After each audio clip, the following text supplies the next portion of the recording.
Hi, Universal Capel, Liz Benny here, and this is literally the third time we have started to do this interview because we've been having way too much fun. We may even do a blooper reel at the end of this. But what I want to do with you right now is intro you to someone truly phenomenal, and I'm going to kind of ground myself here. I'm very excited to intro you to Mike, but I really want to you to hear this case study, to hear this interview, because what you get to hear is a true success story. There's a lot of BS online. There's a lot of bravado. There's a lot of scams. There's a lot of just stuff where you go, is that actually freaking true? Right? So today, Mike and I are bringing you a true case study, a true, honest, can we call it rags to riches? That's kind of cliche in the marketplace, but making 100K per month is kind of amazing, right? So yeah. Yeah. So what I want to do is ask you some incredible questions, Mike, and I want people to get to know you a little bit. And we're going to walk, for the viewers right now, we're going to walk you through what Mike's life was like before, and we're going to show you the true, actual evidence, honest to godness, true, actual evidence. What is godness? I don't even know what godness is. Well, there we go. Honest to goodness, actual evidence that you can actually have incredible success online, be yourself, have a business where you're generating 100K per month, working 2 hours a day. That's the situation that's happening right now. Okay, so Mike, are you ready? I am. I'm super excited. Thanks for having me here. Yes, well, are you sure you're ready? Because I know we've started this like 3 times. Yeah, so ready. So ready after three starts. Okay, so here we go. I want you to describe to people like your background. Are you married? Like, who is Mike Shree? Let people know who you are. Yeah. So, gosh, I feel like every time I introduce myself, I start from the very beginning, because I've been sharing the story so much now since joining your program that I've realized the power that it has. I've completely disconnect. Like, that was one of the big things you taught me, was like, it's not about you. The story is a tool that you can use. So I'm going to start from the very, very beginning, because I do think it is important. So I grew up in a super abusive house. And by the time we were 18, we'd moved 28 times. It was the typical everything you can imagine, typical abuse, wrong side of the tracks, everything. And so I'd grown up with these really bad ideas about how life worked, how money worked, how relationships worked, and everything. And that ended up, I think a lot of those habits that I developed ended up catching up to me in my early 20s, to the point where I ended up being homeless, like real homeless, not couch surfing, not, hanging out with friends and isn't this fun, we're single and, whatever, sleeping on couches and things. It was, I was in Portland when I was homeless. And so I'd stay in the public library to stay out of the rain and all these sorts of things. Anyways, fast forward, I discovered writing. Can I ask you a quick question on that? Because I think that, because I love the fact that you say, like, for reals homeless, like you weren't couch surfing, you were actually homeless. Can you please describe to people what that actually meant? Like, where did you sleep? Where, like, I know we've spoken about a few too many, bottles beside you sometimes. Like, can we talk about that for a little bit? Yeah. So I had developed a lot of habits that were not good habits as coping mechanisms. Yep. Different substances of different kinds. And in an attempt to numb myself, had no direction whatsoever. So it was just easier to numb myself. And I think a lot of people assume that you're only numbing yourself if you're using substances, but I would caution people to really take honest stock of themselves of, are they using TV to numb themselves? Are they using, are they hiding behind internet usage? Like, there's a lot of different things that we use to numb ourselves. And, part of my message these days is be careful of that, because it leads to pretty bad stuff. And what happened is I ended up, losing my job, losing the apartment that I was in. And so what I ended up doing is living in a tent in what's called Washington Park, which is near downtown Portland. It shoots off into Forest Park, and I'd have to move every couple of days, like whenever someone would find where I was. And what I would do is I had the background in kitchen work. So I'd go do like a stage, which is like you work for a week washing dishes or whatever, and take that money and blow through it, work, used a lot of the soup kitchens, and literally mostly spent most of my day at the library. I think that a lot of human experience could be described as suffering, but this wasn't even suffering. This was just empty, just complete nothingness. I didn't really feel like a human, you know. And I was fortunate enough that part of the public library system, at least here in Portland, was they had these fantastic librarians, and they cared about the people that were there. And one day I discovered Jim Rohn on YouTube, literally just like blew through all the cat videos on YouTube, blew through all like the street fight videos on YouTube. And then somehow Jim Rohn popped up, and, you know, he talked about the value ladder and how you can become more than you are. And it's the first time I'd ever been exposed to the idea that maybe a lot of my problems were in here instead of out there. You know, the way I grew up, it was everybody else's fault. And then I realized, like, there's maybe something I can do. And so one of the librarians, I said, hey, I gotta help me. What can I do? And they pointed me to the writing section. They're like, well, maybe you could start writing. And that's when I discovered writing.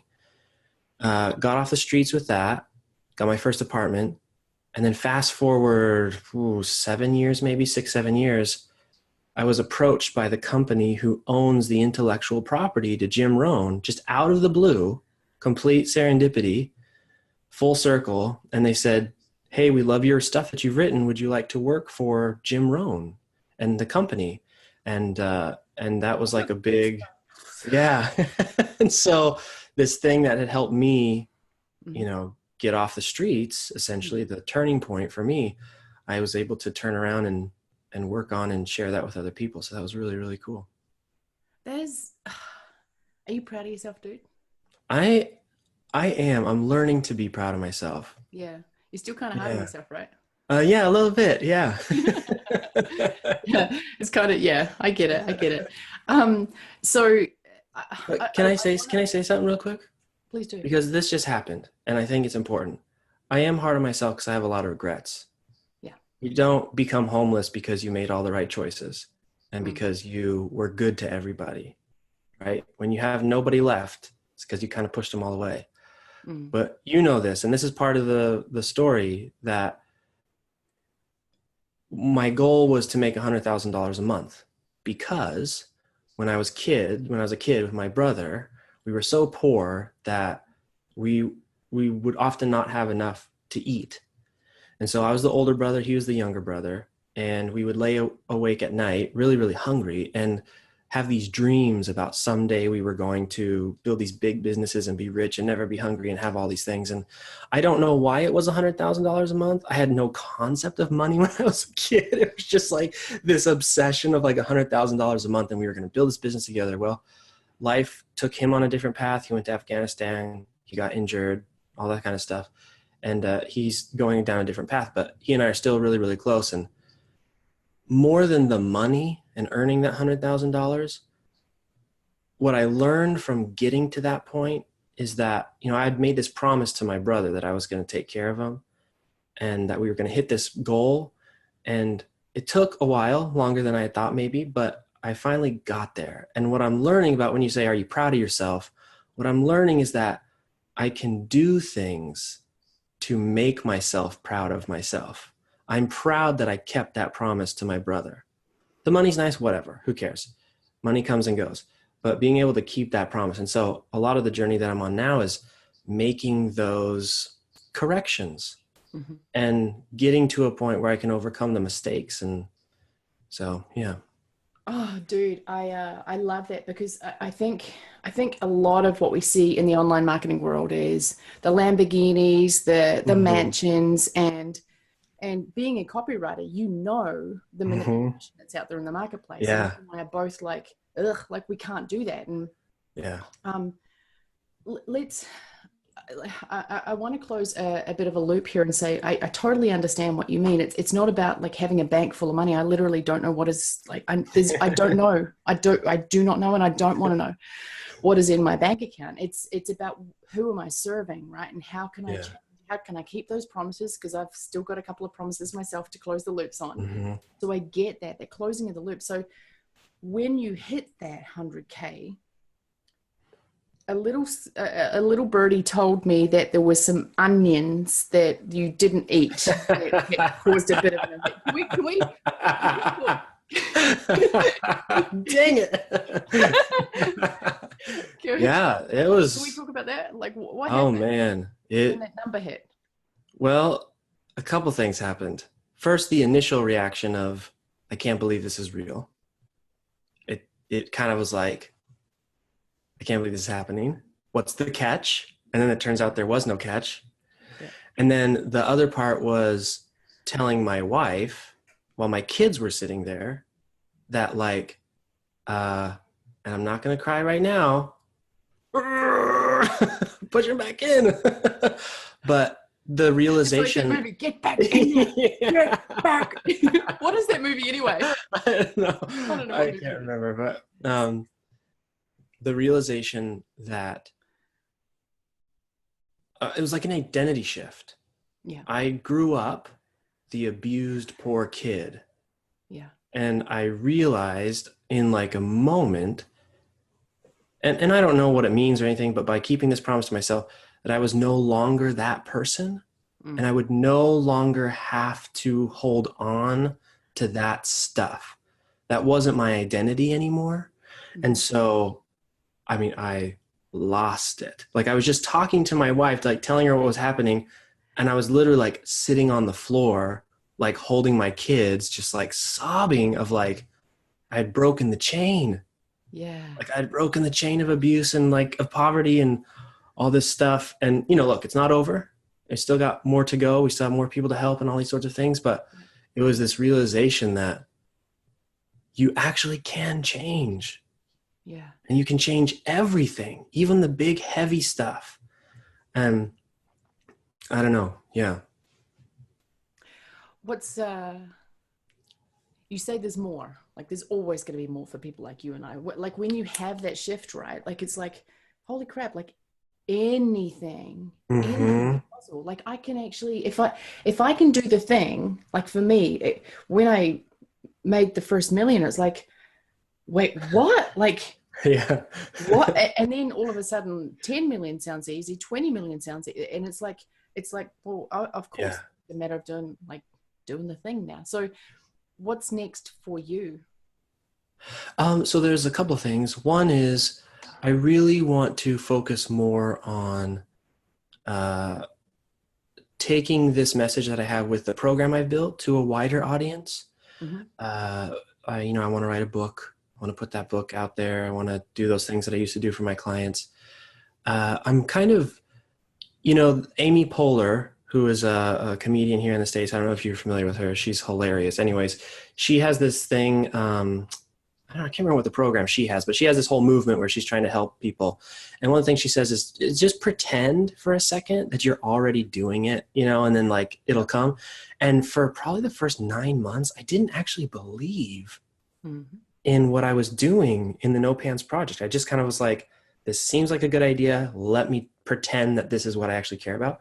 It's now become such a critical part of myself that I feel like the leader of a revolution. Which I know sounds crazy. Because I literally have been able to watch that whole process, because I actually, like, let's talk about the tipping point, because like I remember you going through some times where like, I don't know, like I'm doing this thing, but it kind of feels like I'm a phony. I don't know if I'm quite a part of this, like, all like the ultimates, the other ultimate. Remember this conversation? Yeah, I do. Yeah. And you're like, I don't know, like, I just don't know. But let's talk about like what changed there. Yeah. So I think, when I first started this program, I was kind of like, I don't really know what I want to do. Yep. I just want something different. How do I see a bunch of other people who, frankly, I'm not very impressed with. Like, I sound like such an arrogant jerk, but like, I would see them on stage and I'm like, or, doing their videos, and it's easy to say this and this and this about them, right? And I thought, I can do this. So I joined the program. And we had some conversations. You're like, maybe you should teach this. I was like, all right, let's try it. Let's just try it. Whatever, fine. Do you remember our very first coaching call? I do. I remember it like it was. It was crazy. You basically said to me, "Do not tell me to do what all those other people out there are doing." Yeah. I do not want to be like them. I remember that. Yeah. Don't make me like them. I don't want to be like them. And then, It's been going for about a year. I think we just had our 12 months just a couple weeks ago. And I just did it to start. And I was like, fine, whatever, just do it. And honestly, I was really competitive. And I was like, I want to be the person in the group who makes the most money. So I don't really care what happens. And then what happened is I started getting like letters from people, like actual physically mailed letters. I don't know if I should have brought it. What I should have brought it to show you, but from people who were taking these programs and they're like, hey, I just quit my job. I'm hanging out with my wife. Like, and I started seeing like, oh, hold on a second. My actions are like actually affecting people in big ways. And then all of a sudden what I thought was important was this money starts to get smaller and smaller. And this starts to get bigger and bigger. And while I'm not focusing on this starts to get bigger and bigger. And we started to do like these, interviewing people. And I've got people who are like making $150 an hour as a freelancer who like were barely hanging in. And it's like, oh my gosh, Viva la Revolution, like I want to make a book and like share this with everybody, And it was like, when I first started, I was totally that guy who, I don't know what I want to do with my life. And I learned like, I just want to help people. And this happens to be the way that's working right now. And so I just want to do more of that. Oh my gosh. So do you think that there might be some people sitting there right now kind of going, is this actually real? Should we show them some real numbers? Yeah, heck yeah. Also, if you're sitting here right now and you're thinking, before I commit with Liz, I need to know what I'm doing. Don't do that. It took me 6 months of doing it to know it's what I wanted to do. So like, it's such a bad idea to like try and pre-plan everything. Like, I'm going to plan my life over the next 5 years. Oh my God. Exactly. And we'll work through that anyway. So if you're sitting there going, yeah, let's do it. No, don't worry. Don't worry. Anyway, so before we show people like the logical stuff, can you let people know how you actually learned about me and why? Oh yeah. Why Ultimate Power was the program out of all of the other programs in the world that you could have chosen from. Like there were a lot of other people. What was it about Ultimate Power? What was it about Liz Benny that you were like, that one, let's go? So I had seen you on the Russell Brunson stuff, because he uses your face everywhere, right?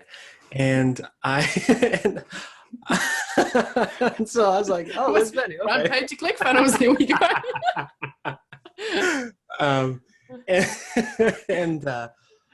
And then someone had shared a link to a video that you had created. I wasn't friends with you on Facebook. I didn't actually know who you are. I just knew your face.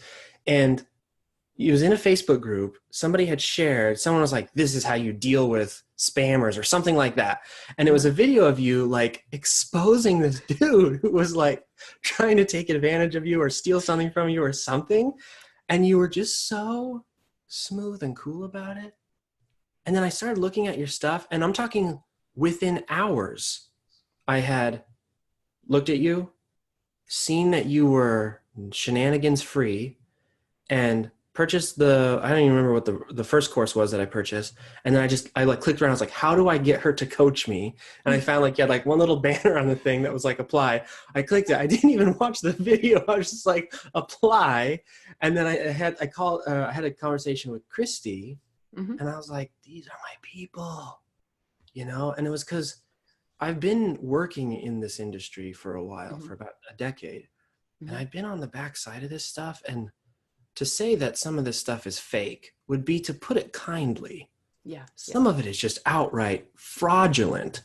And, I knew that I wanted to do something like this, but I didn't want to be in those programs where they're like, okay, and the trick is that you manipulate the people and you do this thing where you sign them up for continuity and don't tell them. And I just didn't want to go down that path. So, I was like, hey, she doesn't like BS. I don't like BS. So let's make some. That's cool. I love that. I love it. I should reshare that sometime. That was a good one. I remember being like, this guy is saying that he's done all these things for me. I'm like, I just need to tell the truth. Yeah. Anyway. So I guess before we show some figures, I do want to ask, like, what's your favorite part of being an ultimate, and why should people be an ultimate? Like, why should people apply for Ultimate Kapow? So I would say the ultimate kapow experience was worth every penny. Like, I would pay it again and again if you required it, for showing up in San Diego that first time. Because I was the poor kid, the abused kid, the broken kid who didn't think that I could have the things and be like the people that showed up. So I show up to San Diego, and there are people who I'm like, I don't belong here. This is not like where I should be. And we had this 2-day thing. And by the end of that, I was like, I totally belong here. And it was because the way that you had set it up and the way that everyone was. And like, I got to see how cool everyone was. And, you know, there was that one guy who was also struggling with alcohol and had overcome it. And name starts with a T, and was really cool. And like, you know, I saw him sharing some stuff the other day about AA. And it was just the experience of, I think Ultimate Kapow ultimately gave me the permission to be what I want to be. And even more than that, to show me that what I want to be is only a fraction of what I could be. And not just like, it's not like theory and let's hype ourselves up with mantras and all this kind of stuff. It's like, no, go build a program, go get some sales, have people like actually change their lives, have them send you letters. And so your brain, you actually believe it, you know, it's not just theory. And so that's, I think, the thing that I've enjoyed the most about being an Ultimate Kapow is just that mind expansion of seeing what actually is possible. I love that. Thank you for that. So if you're watching this right now going, just show me the money. I get it because a lot of us have been there. It's like, okay, cool. I get it. I want in. I'm going to, the apply button is around here somewhere. But just show me the money first, Liz. Just please show me the money first. So should we show people some? Absolutely. Ruler? Yep. Yes. I think I can share my screen. Okay. So this is, today is August 23rd. As you can see by the timestamp, we'll hit our refresh a million times. Refresh. This is actually my account. Okay. And today we've done 2,700. 2705. Okay, so I haven't really actually done anything today. That's the beautiful thing. Today, my quote unquote work schedule was to get on this video with Liz. So this was all made without me. I'm not really a part of anything that's happening right now. If you look at what we... You mean by that, you are literally, you've created the program. It's on auto at the moment.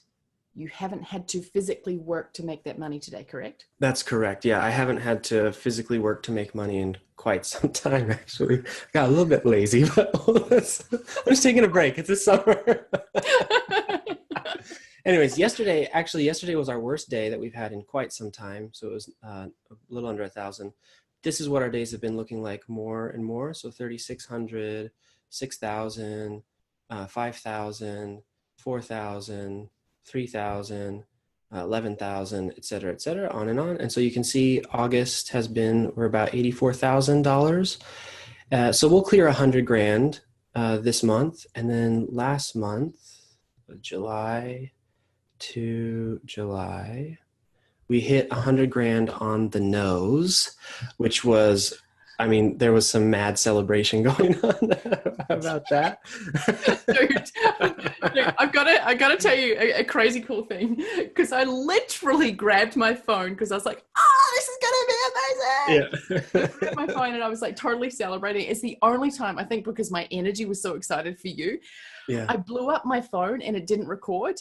And when I pressed the stop button, it started recording. Even though it had, so I was like, I got to hear the conversation afterwards. I was like, did we get that? Did we get that? And I'm like, yeah. That's what I wanted. So I was basically doing a video, bye, Trev, you're amazing. It didn't work so well. So, you know, and let me just show one other thing because it's fun to see it. Let's see, I'm pretty sure this won't give any personal info. Let's just double check. Okay, yeah, you can, that's fine. But you can see, you know, these payouts that come. There's like a really powerful sense of freedom that I think is required. Well, at least my theory is now that is required before you can really not imagine, but dream as big as you really want to dream, is to be able to know that this is coming. Like there's some stuff you just can't believe until you see it, until it starts to happen.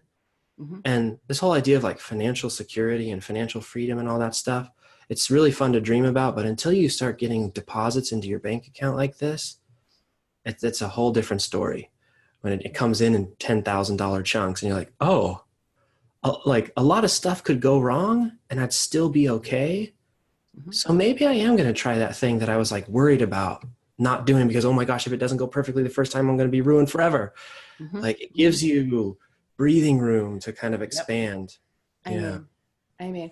So one key thing that you said before was you stopped worrying so much about the money, and then you started focusing more on the lives that you were changing and that side of stuff, right? Mm-hmm, mm-hmm. I want to make sure that I'm right here. You said when you stopped worrying so much about the money, like it just it blew up, and then your community blew up. And because I personally remember that transition as well. And even like I remember going from like, you know, a 20K month to my first 100K month. Mm-hmm. And actually my transition was the same thing. It's like, look, just stop worrying so much about the money. Just go and serve. Just your program is amazing. It's changing lives. So I guess the first thing there is like, people are going to create their programs, right? Mm-hmm. Create the movement, create all that.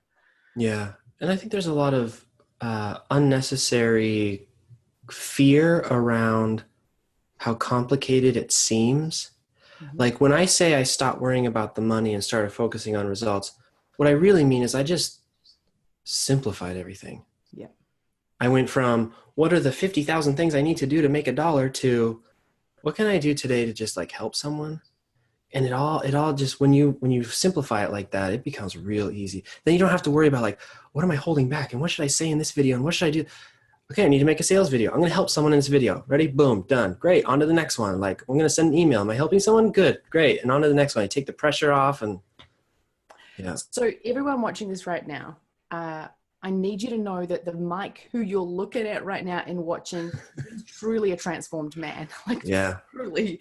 And like, you know how like woo-woo sensitive I am. Like talking with you now on this call is entirely different to, you know, 3 months into 1 month in, 3 months in, like, and the evolution, like, if we can have a little bit of fun here, who would you describe, like, if you were to really nut down and like describe who you were and now who you are? Can we look at that? Yeah. So who I was, I think is it's desperate. I mean, it's just desperate in every aspect of my life.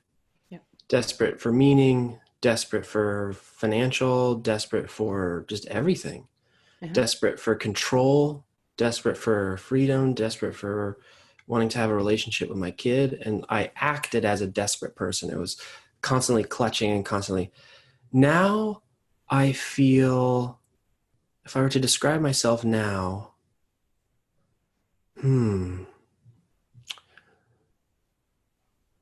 those watching, this happens a lot with Liz, so be prepared. She'll ask you, how do you feel now? Which is why the work works. But now is, I want to say control, but that's not really it either. I want to say confidence, but that's not really it either. I feel like, this is going to sound weird, I feel like I've got a wand, and when I wave it, it happens. Yes. And I can have confidence in that. Like I just rely on knowing, here's my wand, I just wave it and it happens. Yeah. Problem comes up, take my wand, whoop, and it's fixed. I want to do something, yep, whoop, and it's fixed. And it's like very different. It's a very different way to live your life. Wow, dude. So massive congratulations to you. What I want to say openly here is this was actually a hard interview for me to even be okay with putting together. And the reason for that is you and I both know that there's a lot of manipulation in the marketplace. So I guess I just wanted to say thank you for being honest, raw, real, And thank you for showing up, because as much as, like, you know, you've joined the Ultimate Capel program, that's amazing. You did the work though. Mm-hmm. Mm-hmm. Like, I can't sit here and go, you know, yay me. No, yay you. Like, yay you. So congratulations, dude. It's a pleasure knowing you. It's a pleasure to have you as a friend. It's a pleasure to have you as part of the program. Is there any kind of closing things that you want to say to people here? I mean, I could sit down with anyone and talk to them for 5 hours about why they need to do this for themselves. But I think, to sum it up, it is, if you are serious about doing something that matters, and, you know, you're willing to become the person, and not forcing yourself, but you're willing to accept what will happen as a result of going on this journey and changing into something bigger and better. I think anyways, bigger and better. I don't want to go back to what I used to be.